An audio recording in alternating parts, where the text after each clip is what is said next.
మహబూబ్నగర్ జిల్లా భూత్పూర్ మండలంలో రాజకీయ కక్షలు బగ్గుమన్నాయి. సర్పంచ్ ఎన్నికల్లో కాంగ్రెస్ అభ్యర్థి ఓటమికి కారణమయ్యాడనే కోపంతో బీఆర్ఎస్ కార్యకర్త వెంకటేష్పై కాంగ్రెస్ నేతలు దాడికి పాల్పడ్డారు.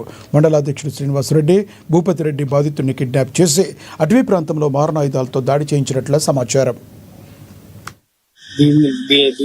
దీనికి గాను నేను స్వతహాగా టీఆర్ఎస్ పార్టీకి సపోర్ట్ చేసి మా ఊళ్ళో టీఆర్ఎస్ పార్టీ గెలిచినందుకు మండలాధ్యక్షుడు కేసిరెడ్డి శ్రీనివాసరెడ్డి, భూత్పూర్ మండల పార్టీ అధ్యక్షుడు కేసిరెడ్డి శ్రీనివాసరెడ్డి అనే వ్యక్తి నేను కాంగ్రెస్ సపోర్ట్ చేయలేదు, నేను టీఆర్ఎస్ సపోర్ట్ చేసినందుకు బాగా నా మీద ద్వేషం పెంచుకొని నన్ను ఎప్పుడు కొట్టాలి చంపాలి అని బాగా గత 2-3 నెలలుగా ఆయన విపరీతంగా సెర్చ్ చేసి కాను నేను నా సొంత పని నిమిత్తం నేను ఎంపీడీ ఆఫీస్కి రావడం జరిగింది.